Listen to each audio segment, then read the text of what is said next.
All right, welcome back. You're listening to Bat Talk with Sharona. I'm your host. My name is Sharona, and we're joined now by Ed Kracz. I hope I said his last name correctly. He can correct me if I'm wrong. You guys know that I'm terrible about names, but I'm so excited to have him and to get his thoughts on the Eagles, to get a scouting report on DeMarco Murray and Daniel Kelly, and, of course, see how DGB is doing with the Eagles. So, Ed, welcome, and thanks for joining me. Hey, bravo, Sharona. You got my last name right. Oh, great. It's not easy to say, and you nailed it. So, well, I appreciate that, and I'm so happy that that I did that correctly. So just briefly tell everybody who you are and who you write for and how long you've been covering the Philadelphia Eagles. Yeah, well, this is my sixth year on the beat with Philadelphia Eagles. I work for a company called Calkins Media. We're actually a chain of several newspapers in the Philadelphia area, three of them in the Philly area, and then there's a few out in Pittsburgh and stuff. But this is my sixth year. So I saw kind of the last 2 years of the Andy Reid disaster, and then the 3 years of Chip Kelly, and now here we are again with another head coach, Doug Peterson. Yeah, I want to ask you about that. We're going to talk about the Chip Kelly experiment. Well, let's just go ahead and start with that. So, interesting times with the Eagles and Chip Kelly and that situation. Of course, DeMarco Murray not having a very good season with the Eagles, and I want to get your thoughts on him. But I want to ask you, as part of that, and I know that because I follow Philly sports and have really followed Philly sports since the days when they picked up a former Titan by the name of Javon Curse. But you know, it's DeMarco Murray not having a great season, and there was some indication. Of course, he was unhappy, but there was a lot of dissension, allegedly, in the locker room over Chip Kelly and his methods and how that was going down. What are your thoughts on that?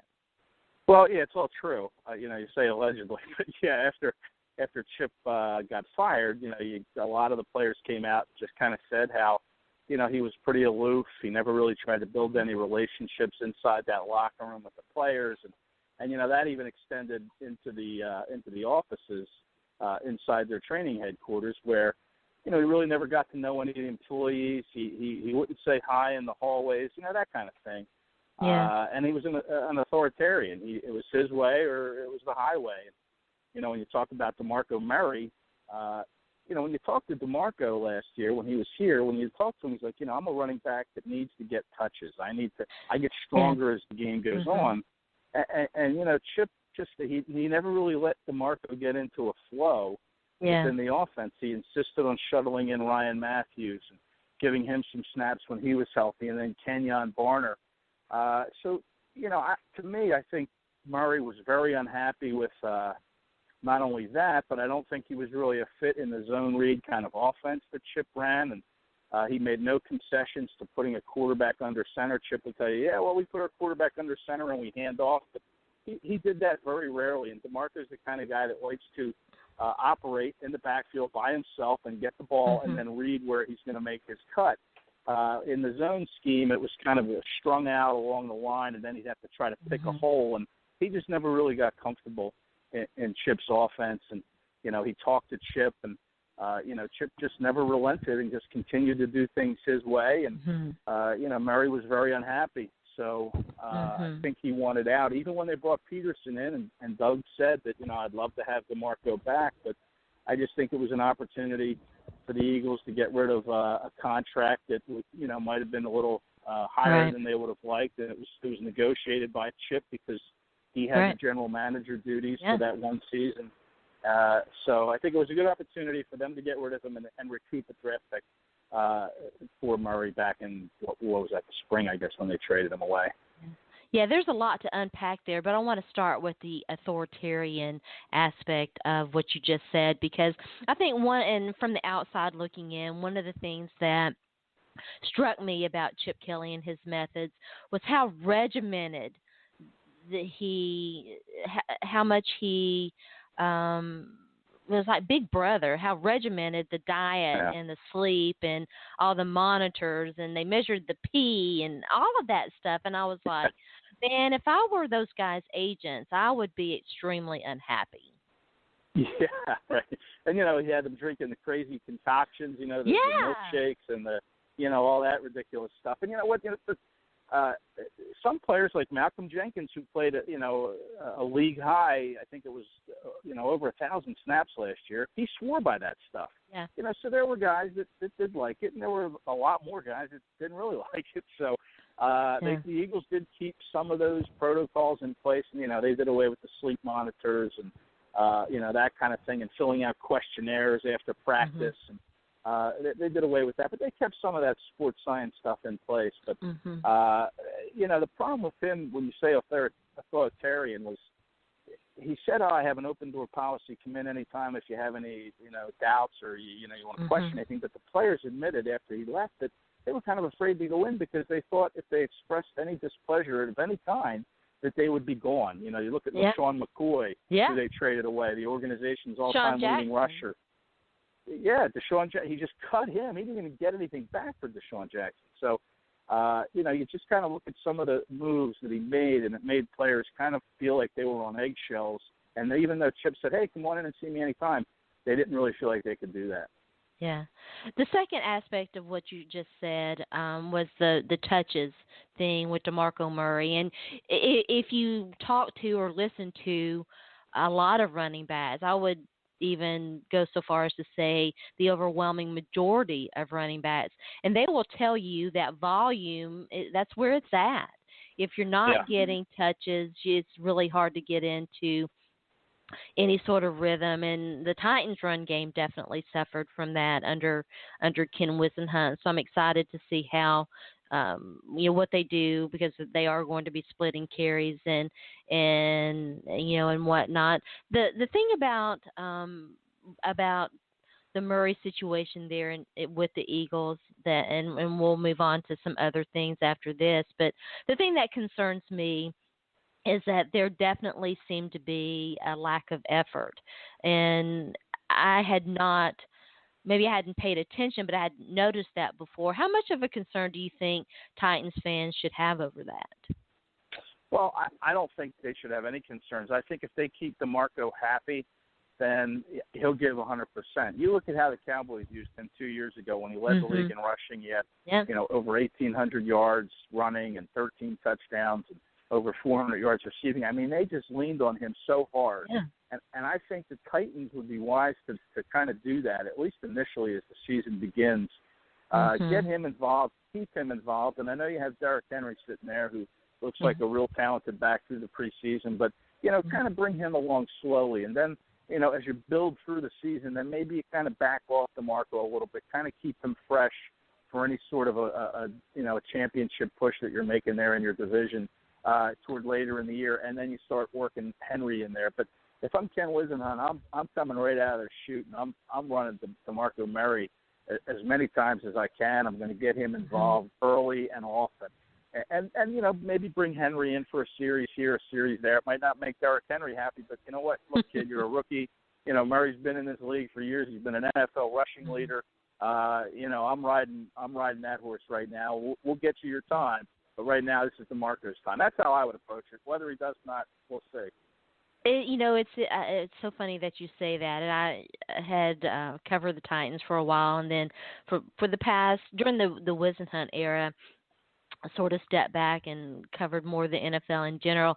So I returned more to a Titans-focused coverage over the off season and watching the games, watching film of the games, and looking at the stats and what have you. How they used their running backs was very intriguing to me, and I agree with you to a point. I think that easing Derrick Henry, because the preseason is a different animal from the regular season.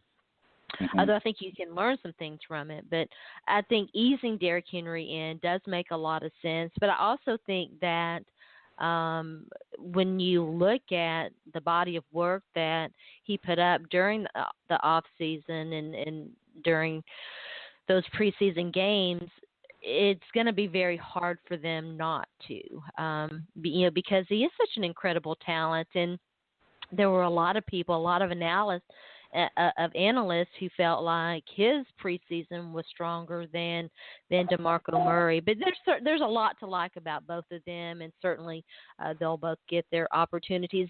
Real quick, Daniel Kelly, rotational lineman.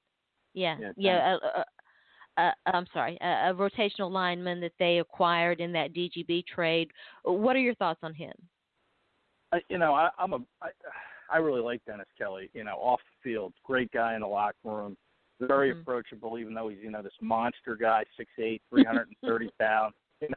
But you don't feel intimidated in any way whatsoever when you talk to him. Super guy. Like I said, very approachable. So I'm a big fan of his. He's always available. And I also like how he's kind of a survivor in this league. He never got invited to the NFL Combine when he came out of Purdue, and yet, Andy Reid drafted him in the 5th round, and he played under Andy Reid for 2 years. Made 13 starts under, in one of those 2 years that Andy was here with him.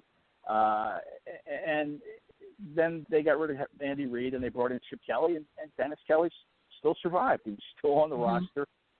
Still a valuable part of the reserves. He's a very key reserve. And then when Doug took over, Doug Peterson, Dennis was still here. So, they of course traded him. But I just think the guy has the ability to play in this league.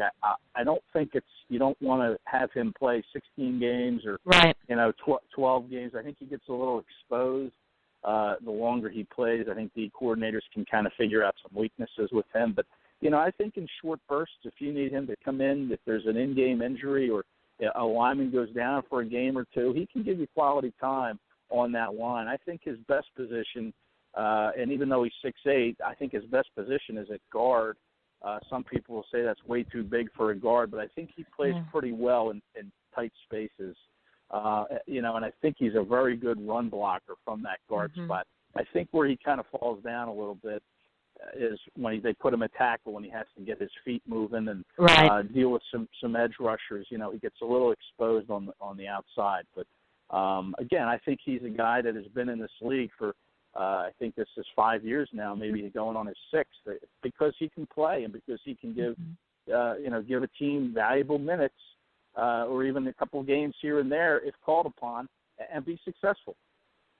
Yeah, those guys are so fun and easy to root for, and I agree with you. And for the Titans, depth is a concern at so many spots for them. And people love DGB and the intangibles and that big P word, the potential. And we'll talk about him in a minute. But I know a lot of people did not like that trade. I liked the trade. Listen, DGB was in danger of being cut because he, had shown a lackadaisical, approach to some things, and conditioning being one of them, and route running being the other. And those are two pretty important things, for a young player in general, and for a wide receiver in particular. And they just had numbers, at the position, and they wanted to send a message to Justin Hunter, and he got released as well. So it's better to get something out of nothing. And so, I liked that trade. And speaking of which, this is a great way to segue into the Eagles off season and all of their trades, and get your take on how would you rate those, and how effective do you think that's going to be?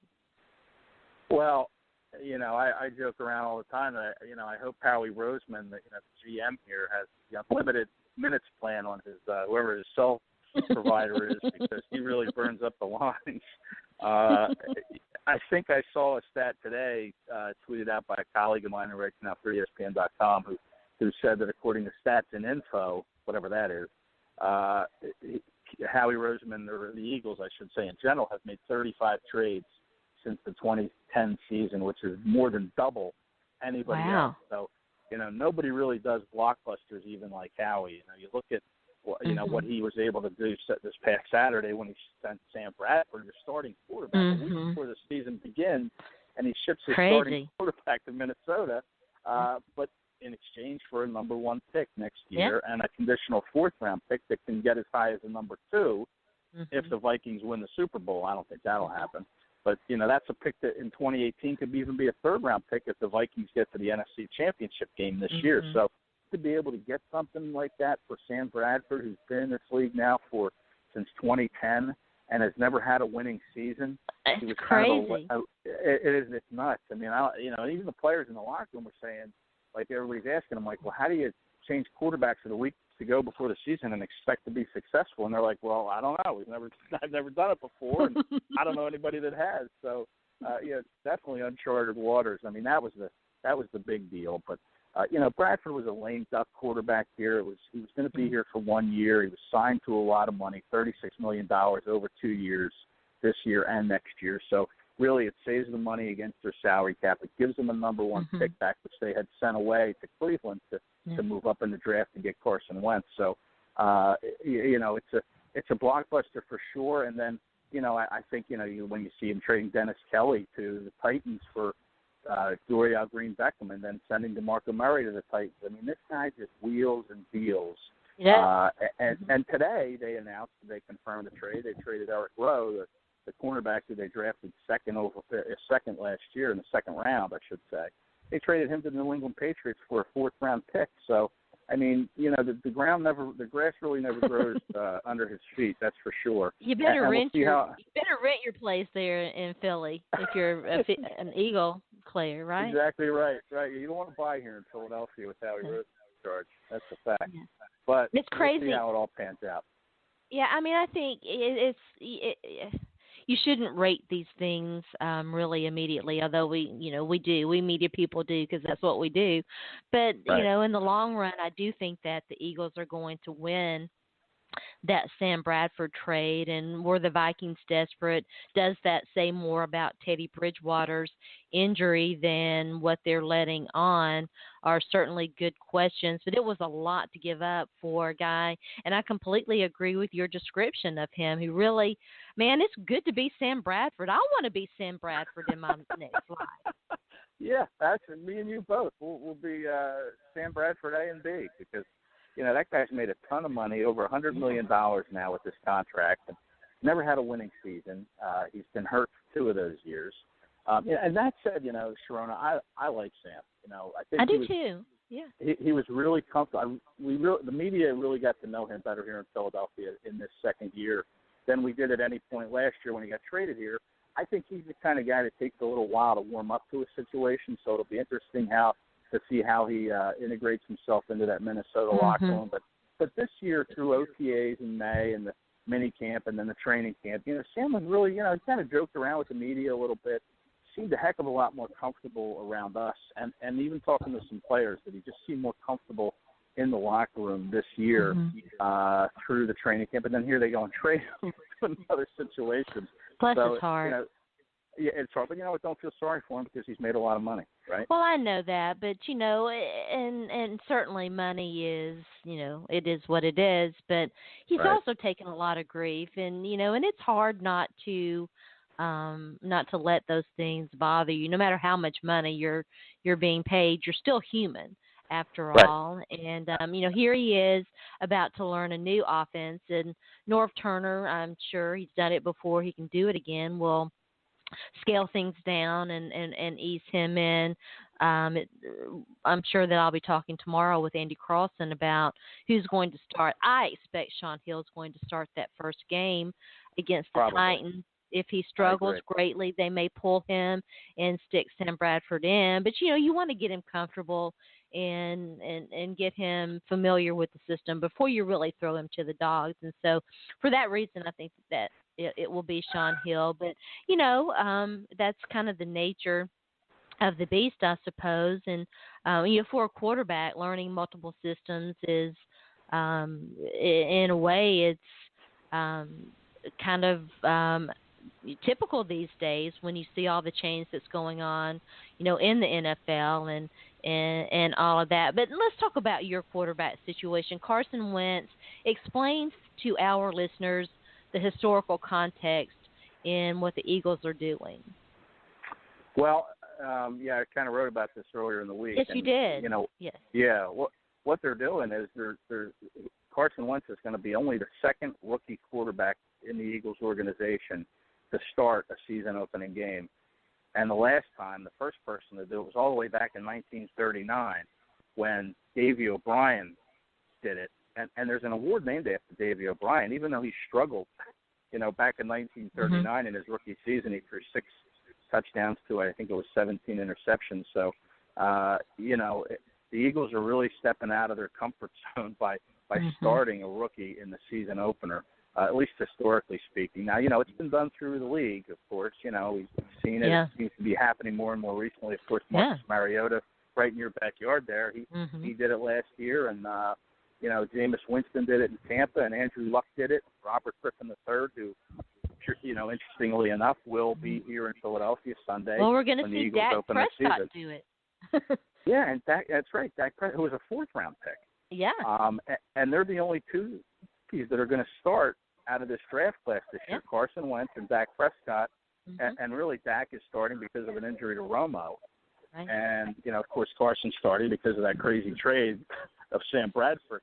So I don't know whether that speaks to how good or bad this draft class was for quarterbacks, but, we're going to see. It's interesting to see Prescott and Wentz in the same NFC East together. And they'll probably play each other twice unless Romo comes back or something happens to Wentz. So it's crazy. But the Eagles are doing it, and they're not backing away from it, and they're very confident in Wentz.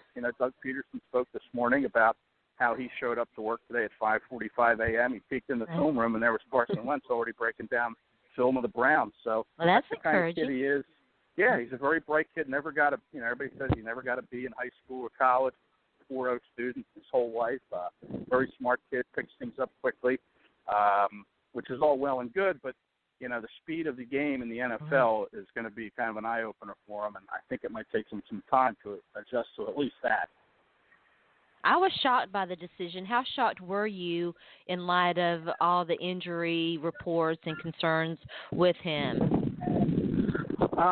Well, I think he was. They said they held him out of the preseason finale because he broke 2 ribs in the preseason opener back on August 11th, and they didn't want him to play in the final game 3 weeks later against the Jets because they said his rib wasn't one of the 2 ribs wasn't 100% healed, but I believe that he was healed. I think that the Eagles and Vikings had already opened up negotiations toward this deal with Bradford because Teddy Bridgewater got hurt on Tuesday going into that preseason finale. So I think the Eagles kind of wanted to protect Wentz.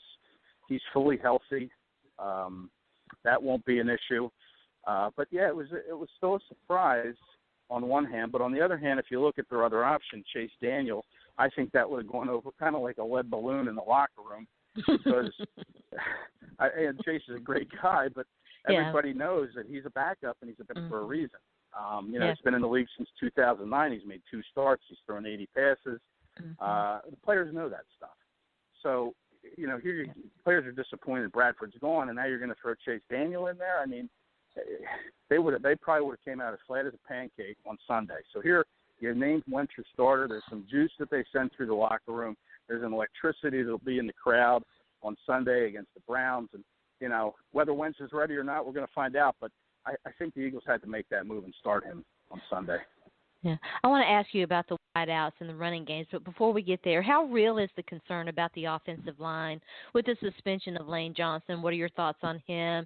And it was interesting looking at, as I was preparing for this show, I'm always intrigued by brother duos in the NFL. And I had forgotten about Jason Kelce, who, of course, is the brother of a rather good tight end in the league. Yeah, Travis Kelce in Kansas City is his brother. And, Jason Kelce has been the center on this team. He started from the day one that he was drafted back in, I guess it was 2011. He came in the 5th round out of Cincinnati. And, he had to adjust the center. When he went to college as a linebacker. But, he's kind of the guy that makes that line go. He's the anchor in the middle. He's the one that makes the protection calls. And, him and Carson are going to have to be on the same page with their protection calls against the Browns. But you mentioned Lane Johnson. It's kind of weird that, this information about him failing a drug test leaked out back, almost a month ago. And, Lane has been very open and talked to every reporter. He loves to talk to reporters. And he said that he sent his B sample out, and he hasn't had word from the NFL if that B sample's been tested. So he's going to play on Sunday. He's going to line up at right tackle. In the off season, he became the highest paid right tackle in the league with a monster contract. So he's good. He's got talent, but how long they can count on him for is still up in the air, because it's really strange how the league hasn't ruled on this suspension yet. I mean, he's facing a 10-game suspension. Yeah, very odd. And even Lane kind of hinted earlier in the week that even if a suspension comes down in the next few days or next week, that there's a chance he could appeal, and then that buys him another 3 or 4 weeks. So now you're looking into October. He's still your starting right tackle. Meanwhile, the kid that they drafted in the third round, this kid Isaac Siamalu out of Oregon State, they like him.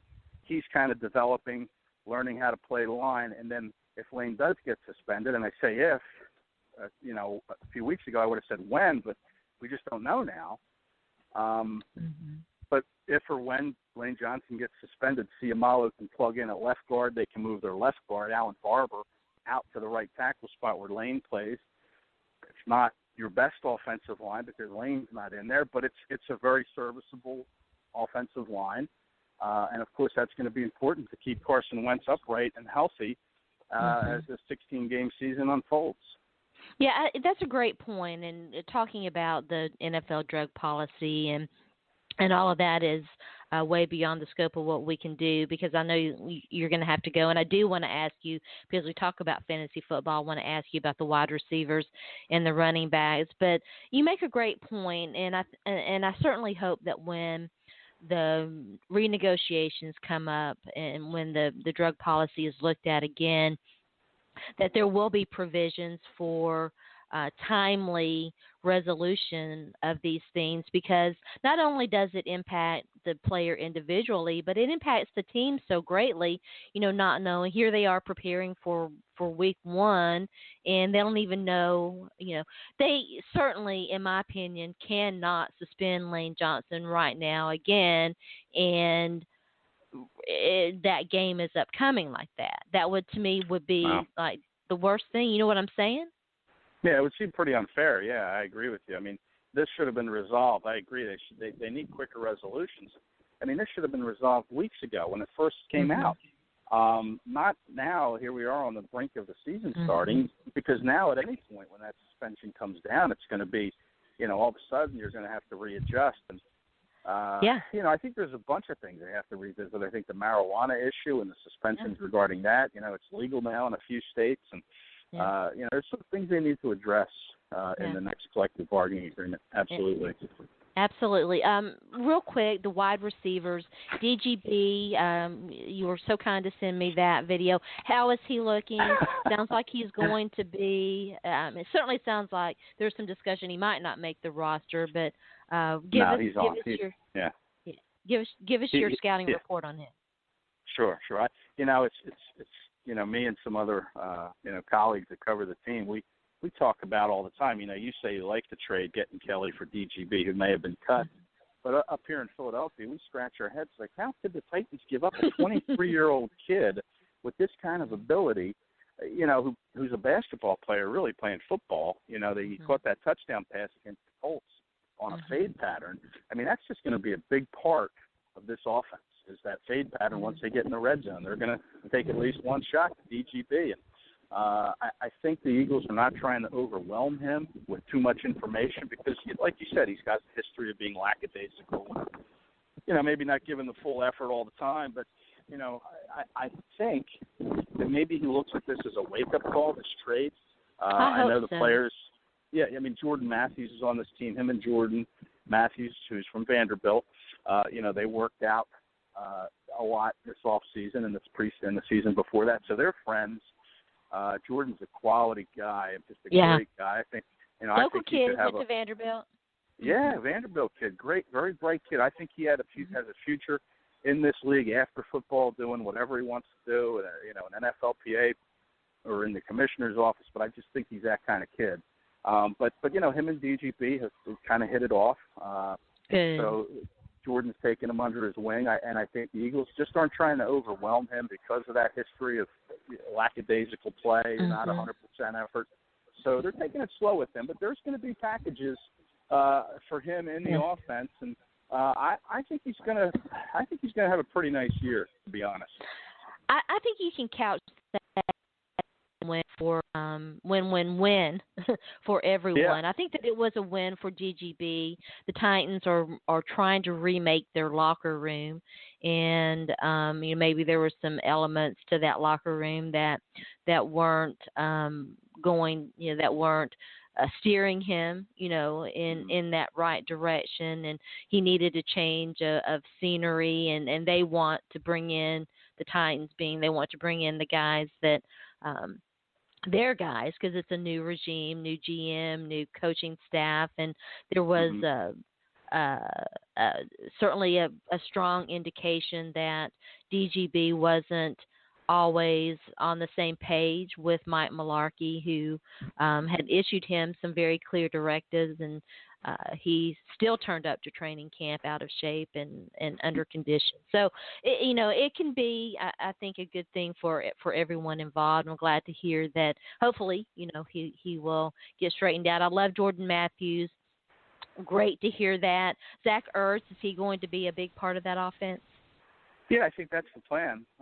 He was a big part of it last year. He only had, I think it was 1 or 2 touchdown catches. I think they want to kind of up that a little bit, but use him a little more in the red zone. But, he did have 75 catches for, over 800 yards last year. That's a pretty darn good year for a tight end. So, I don't know if he'll hit 1,000 yards or anything like that, but I think what you might see from Ertz is his touchdown totals will increase, which I think they're going to need. But, like I said, DGB can be a weapon in the red zone. I think Jordan Matthews has had 8 touchdowns in his first 2 years in this league, 8 as a rookie and then 8 last year. So he's got 16 touchdowns. That guy can find the end zone. So, he's a guy that's going to be a part of that red zone too. And then you look at the running backs, you talk about fantasy football. Darren Sproles, I think, would be a great pickup for somebody. He's going to be I've got used him a all lot. over the place. That's why I was just getting ready to ask you, because and before we turn there, I want just real quick, Brent Selleck, is he going to have a role in this offense, or is he just the blocking guy? Well, the Eagles love Brent Selleck. They love everything about him. Off the field, just a great leader in the locker room. I love him. Yeah. Yeah, 10th year player. Whether offensively, production-wise, I don't know. He'll catch some passes. I don't think he's going to be a big part of what they want to do. So he's just going to play that vulture role, right? He's going to be a vulture. Yeah. Yeah, okay. That's a good description for it. But, the Eagles are going to use a lot of 3 tight end sets, and they're going to run the ball out of that. So another guy to keep an eye on is kind of the unforgotten tight end in Philadelphia is Trey Burton. Trey Burton. Yeah, he's a guy that I think they're going to try to find ways to get the ball in his hands too. So I can't tell you how many catches he's going to have or touchdowns, but he's going to be involved in the offense, and he's a pretty good pass catcher. All right, I'm talking with Ed Kracz, a great guy, covers Philly sports. Real quick, we sort of touched on this, the running back situation. Reports out of camp were that Darren Sproles I love old man football, listen, but he was the best running back of the group. Ryan Matthews, obviously, still some injury concerns with him, given his history. And since you just mentioned him, I have Darren Sproles in probably 3 or 4 leagues. Good for you. Yeah. Good for you. Yeah, he's not really your traditional running back type. He qualifies, I guess, in fantasy as a running back, but they're not going to give him the ball a whole bunch to run it. But they're going to use him a lot out of the slot. They're going to put him in motion. They're going to run him on wheel routes, because good luck to a linebacker that has to cover him. That guy's he's a water bug. But he's a great kid and a guy they like in the locker room. They extended his contract past this year, so they love him. They're going to use him. Peterson's talked about it. He really didn't get a lot of work in the preseason because he is 33 years old. They want to kind of preserve him, and but he's just a guy that when game day gets here, boy, he answers the call. He's going to return punts. He's probably that's what I was going to ask you. It sounds like he's still got that role too, which is amazing. He's like the Leon Washington. I remember the days of Leon Washington, and that was still getting it done at 33 and 34. Yeah. Yeah, I love watching Sproles when he gets the ball because he just can accelerate. He can go from 0 to 60 like a sports car. Well, I've never owned one of those, but he can get from 0 to 60 in a hurry, and he just is so fast and he's so low to the ground, and the way he just darts and cuts around, he's just fun to watch. So he's still getting it done in the kick game. I think you can pencil him in for at least one punt return for a touchdown this year. Is Kenjon Barner going to get any touches, and how many touches per game do you think Ryan Matthews will get? Well, Matthews is going to be the guy, the starter. But you mentioned the injury history. Excuse me, with him, and really it's just because the way he runs. He's so physical. He'll try and run you over. He'll hit you. He's not one to cut out of bounds. So that's kind of what leads to his injuries. It's just he's a very punishing runner, but. He's going to be the guy, and if he can stay healthy, I think he could have a 1,000-yard season in him. In order to keep him healthy, I think Kenjon Barner will get some touches. I like everything about Barner's game. I don't think he's as good of a receiver out of the backfield as they would like, but he's a very good blocker. He's another hard-nosed runner. He's going to get some touches for sure. And then they have this rookie. I'm not sure he'll be active on game days early on, but someone they're pretty high on out of West Virginia, Wendell Smallwood. What about his injury? How's his injury coming along? Well, he had a quad injury through most of training camp, and then when they were set to give him plenty of touches in the preseason finale against the Jets, because he missed the first 3 games with the quad, he got a concussion early. So he only had a handful of touches in that final game against the Jets. So. Kind of he's the wild card to me through the OTAs in the spring and before he got hurt in training camp. The kid shows a great ability to catch the ball, which they really like, obviously, because they're going to use the running backs in the pass game a lot. But he has the ability to catch the ball. Now it's a concern. Can he stay healthy if they run him too much? He hasn't shown that he can. So, we're going to find out about him hopefully sooner rather than later, but I'm not sure they'll activate him on game days quite yet. All right, one final thing. I love Doug Peterson. Good luck to Coach Peterson and the Eagles this year. What are the expectations? What do you think? How many games do you think they should be expected to win? Yeah, well, it's kind of weird here in Philly because everybody's got very low expectations in terms of wins and losses, but everybody loves Carson Wentz. So I think they're going to have to do it with a defense that's coordinated by Jim Schwartz. Of course, he was in Tennessee there for a long time as the D coordinator. Love Coach Schwartz. Yeah, boy, he's a real, he's a real stickler. He's a firebrand, isn't he? Yeah, he is. Yes, he is. Do you still listen to heavy metal? I don't know. I'll ask him. I don't know. You should ask him. Yeah, he's a metalhead. Okay, good to know. Anything else you can tell me that I can kind of I better not share bit? anything on the record. All right, I understand. Yeah, he's going to talk tomorrow. The coordinators talk tomorrow. But, the defense is what's going to have to kind of be the hallmark of this team. And, hopefully Wentz can kind of, they're going to try to control the clock, I think, with that run game and the short passing game and try to keep Wentz upright. So I think expectations, wins and losses, I don't think anybody in the media anyway is looking at anything, more than 7, 8 wins at most. But, we'll see. I mean, you got a rookie head coach, a rookie quarterback. Not a lot of success along those lines. I know back in 2012, Colts did it with Chuck Pagano and Andrew Luck, both rookies, and they won 11-5, finished behind I think Houston, but they made the playoffs. So we'll see. I mean, it's hard to predict anything more than 7, 8 wins. It really is. Since you mentioned it, and I hope you'll forgive me for keeping you 1 minute longer. I wanted to ask you about this. Since you mentioned it, Fletcher Cox, the return to the 4-3 defense. They experimented with a 3-4. How big a year is that guy going to have? Big.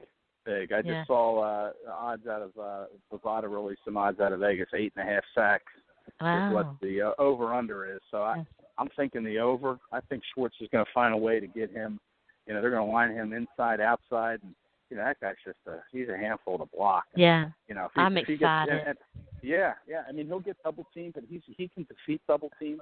And if he doesn't, then that's going to open it up for someone like Benny Logan, who's kind of an unheralded guy on that defensive line. And, of course, you have your pass rushing ends and Connor Barwin, who's been doing this a long time, and Brandon Graham and Vinnie Curry. I think they're going to get after the quarterback, and Schwartz is going to find a way to have this team probably in the top 3 to 5 in the league in sacks by the end of the year. And Cox is going to be a huge part of that. Yeah, I really like the former defensive coordinator, but I love me some Jimmy Schwartz, and I hope that he has a successful year. And it was such a pleasure. I kept you too long. Tell everybody out there where they can find your work and find you, especially on social media. Well, my Twitter account is at KRACZE. KRACZE is my Twitter handle. And if you want to check the Eagles, just, we have a bunch of different websites, but the easiest to remember is the www.theintel with 2 L's.com, and then you can, hit /sports/Eagles, and it'll show you all the Eagles stuff. So awesome. We'll tweet all those out, all those links out. Thanks again. Have a great day. My pleasure, Sharona. Thank you.